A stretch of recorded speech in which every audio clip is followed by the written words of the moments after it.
It's Mark from Ripple Training. So mTracker 3D from Motion VFX has been out for a while, but they fairly recently came out with a new addition for it called mTracker 3D Area that works in conjunction with a 3D tracker. And it's the first super compelling use case that I've seen for using this very cool technology. There's a lot of other things, really cool visual effects things you can do with it, but this is something I think a broader spectrum of people are going to be really interested in. The thing is, you need to understand the capabilities and limitations of the built-in Final Cut Pro object tracker that you get with Final Cut Pro, so you don't have to pay anything. You need to know what that can do versus the capabilities and limitations of mTracker 3D as it specifically relates to mTracker 3D Area. That's what this video is about. So if you have any interest at all in tracking in Final Cut Pro, you want to check this out. Let's dive in.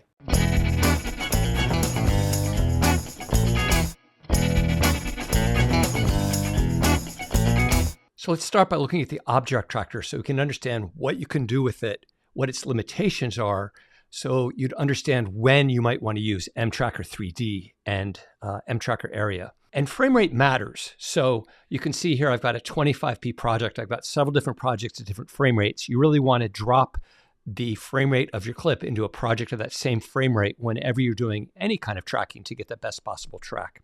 So with the object tracker, you can do things like this, where I've got both a text and a generator tracked to this object with the object tracker. Basically, anything you can drag in from the titles generator sidebar, you can track with the object tracker. In this case, I've used both a title and a generator.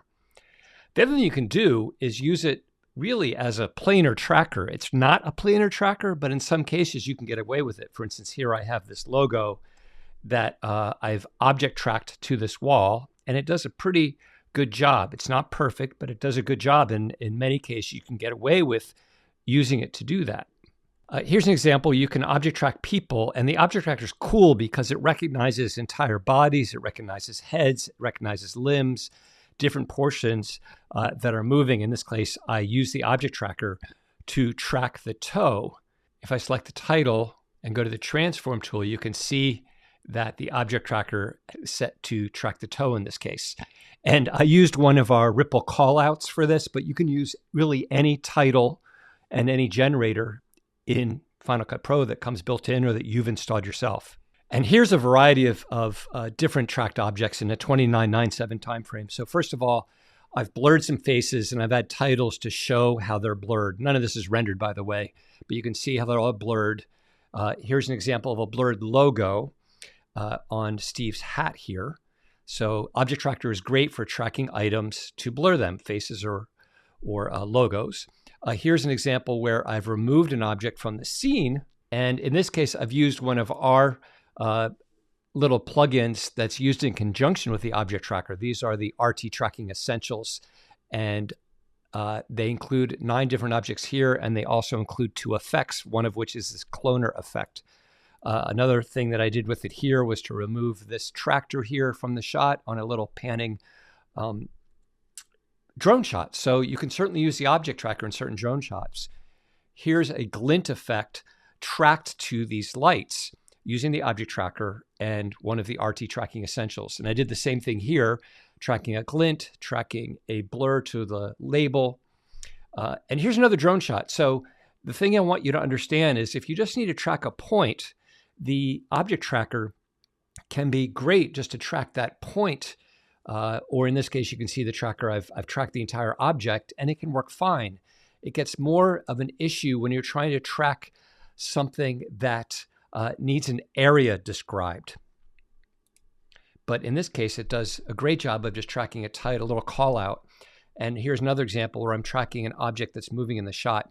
And by the way, just in terms of where we're going with this, notice that this is camera movement and an object moving. Once we get to mTracker 3D, you'll see that this is problematic for mTracker 3D. mTracker 3D likes camera movement, but not objects also moving in the scene. And it's a key distinction. When you've got an object moving in the scene separate from the camera, the object tracker is probably the way to go, like we did here. That being said, here's a drone shot with a fixed object in the scene, and the object tracker does a great job of tracking it.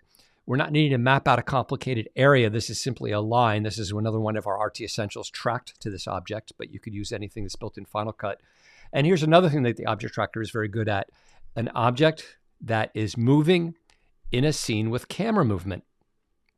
Again, this is not something you'd want to try to use mTracker 3D for because this object is moving separate from the camera movement. Same with this. We've got a snake moving along. The object tracker does a great job of tracking its head, and you can track text and graphics to it. You can see here, and I have a few more examples of this, do some planar tracking. I know I showed you that a little bit earlier, but there's another example of basically planar tracking. Another great thing about the object tracker is you can track objects that intersect with each other or obscure each other, and it is adjustable. So another advantage of the object tracker is you can adjust the track after the fact. And if I haven't convinced you enough that the object tracker is very powerful, definitely check out our object tracker tutorial, because it really takes you through how to use it and make the best of all of its capabilities. That being said, just a couple more examples to compare it to mTracker 3D.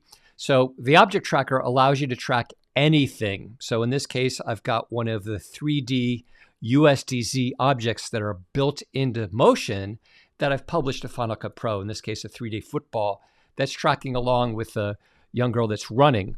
And this just uses the object tracker to do this. And I added a few keyframes to rotate the football so you could tell that it was a 3D object. When you're using mTracker 3D, you're pretty much limited to the objects that it ships as separate packages to track to your scene. There's a workaround for that. There's a hack, and I'll cover that in a separate episode.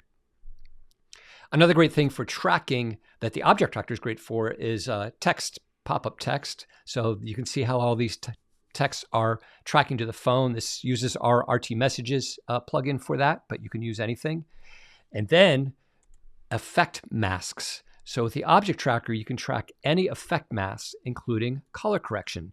So you can see here, I've got an effect mask on his face. And if you look in the inspector, I actually have a separate one on her face.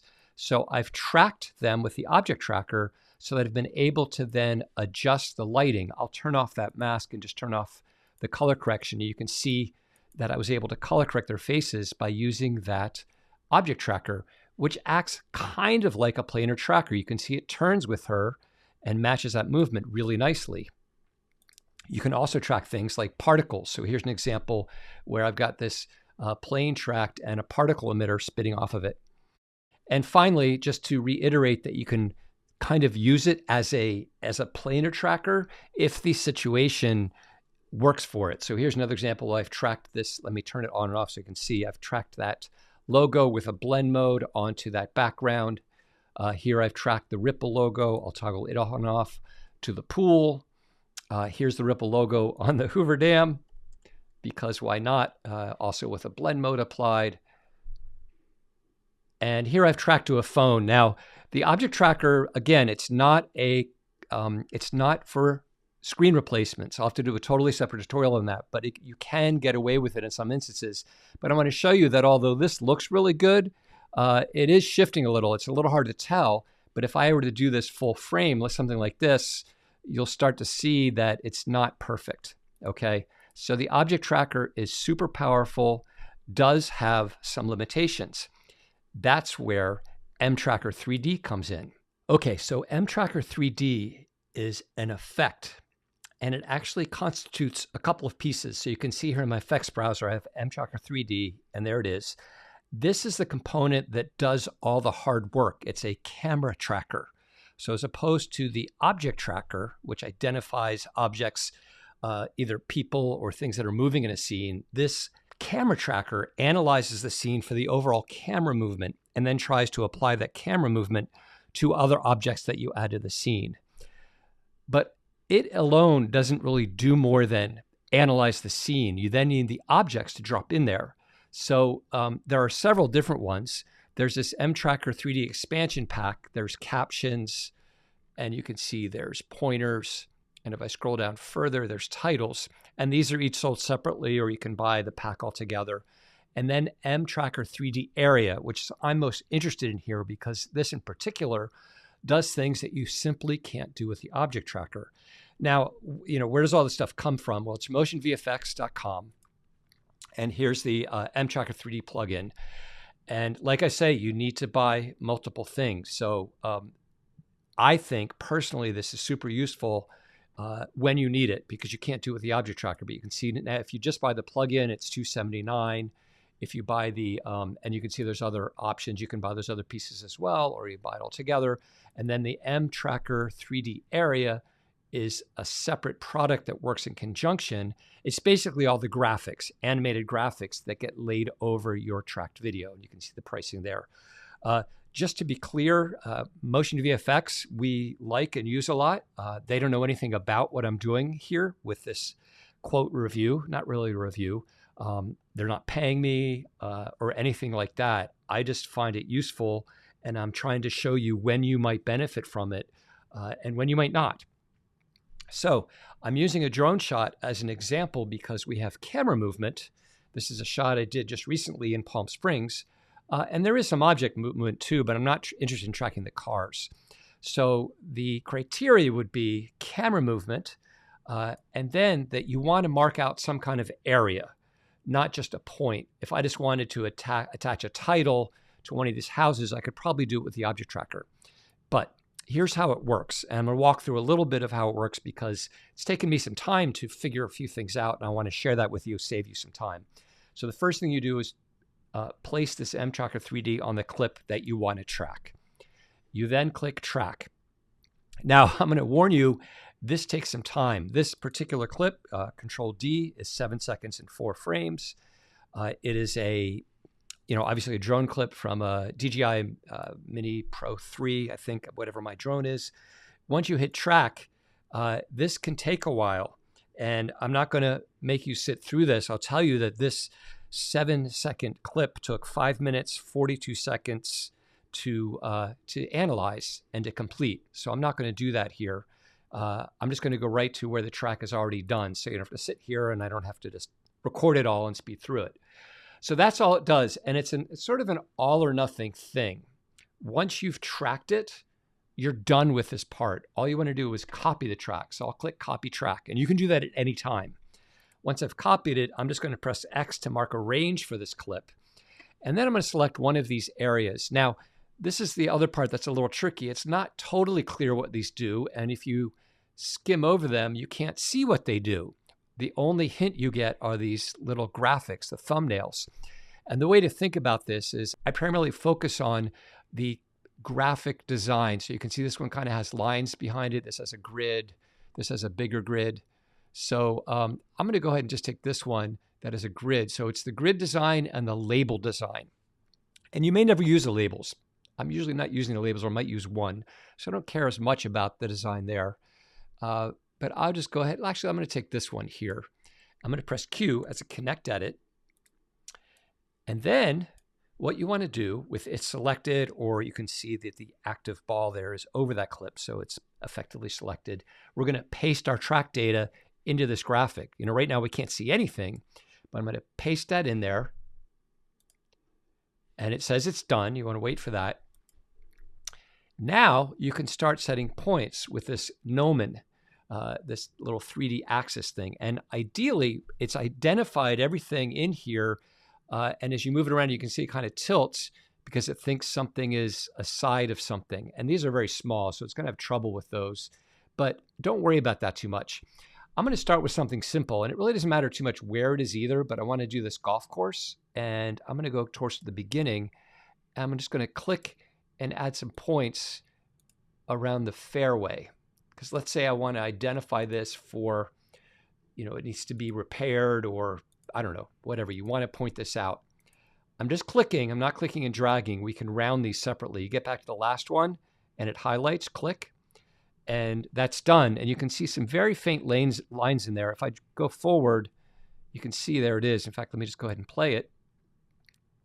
And there it is. And pretty impressive out the gate. And notice how it doesn't slip when it's going off the screen. So I just find that to be really quite impressive how quickly and easily it works. And it's completely adjustable. So, I missed a point here. So I'll just click I'll add a point and I'll pull that out there. And then I really want them smoother, so there's a global roundness. You can round each point individually or all of them. I'm just going to round all of this. And let's take a peek at some of the other parameters here. If you play it, notice how there's this outline looks a little funky, and it's because it's moving by default. And by the way, I'm beach balling because of my recording software. It's normally very good playback here. I'm on a 16-inch MacBook Pro M1. So if you go to your line settings, you can change the color, obviously, and just the outer line in this case. The big things are the line size. You can increase that, the line width, which gets crazy very, very quickly. And by default, it's dashed. So I like to take that gap length all the way down so that we just have a solid line. But you can have it dashed. You can also set this movement to 0 just so it's not moving around there. I also like to turn this line animation off. These are just personal preferences. And that's the line.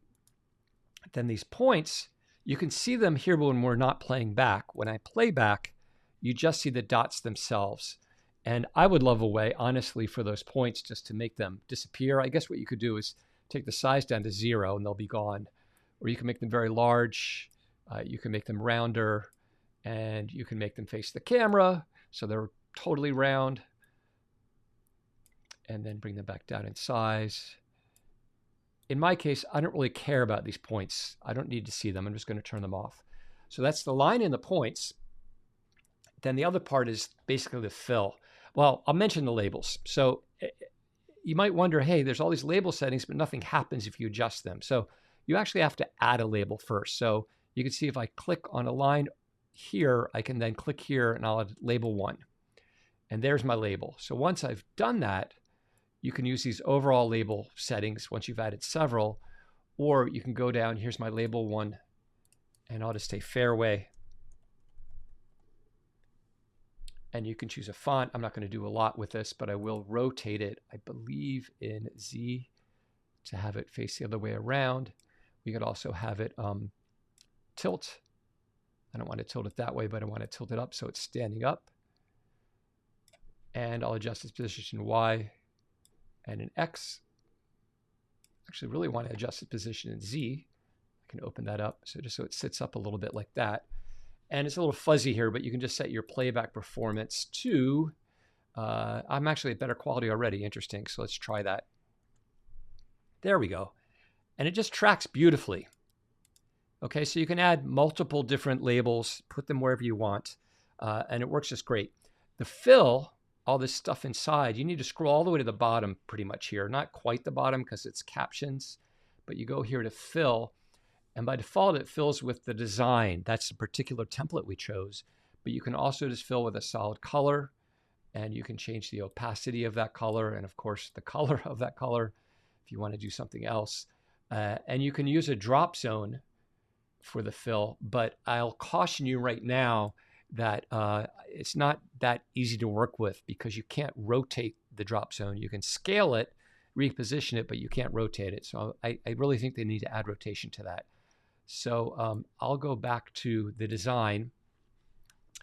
And the only other thing I want to show you with this particular example is how you can work in 3D space. So this right now is kind of like a planar tracker because it's all on the same plane.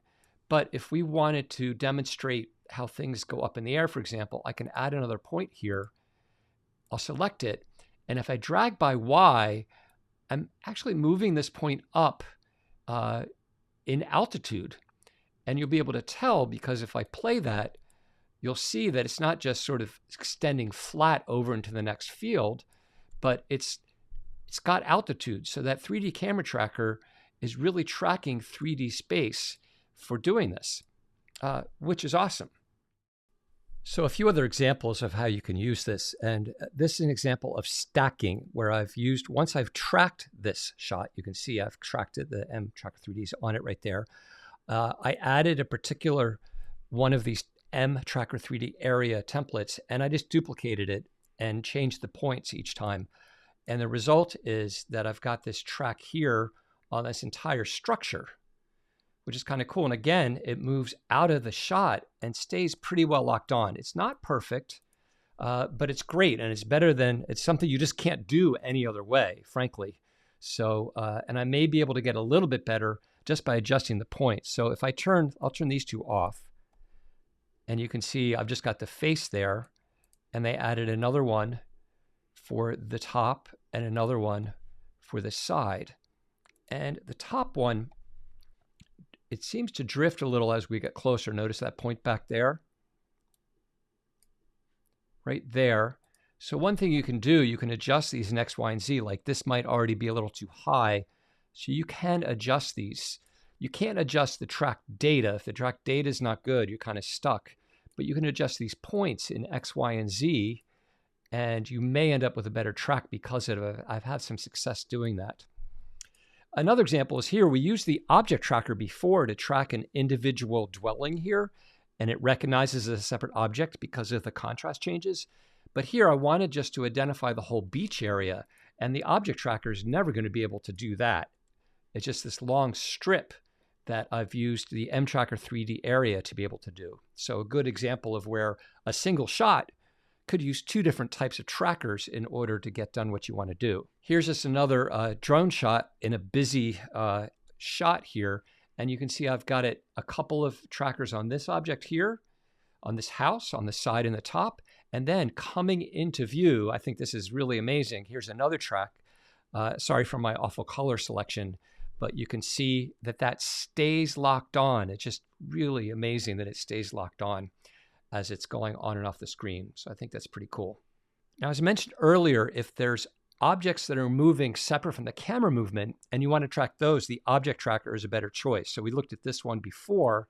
If you try to do this with the mTracker 3D, you'll get something like this.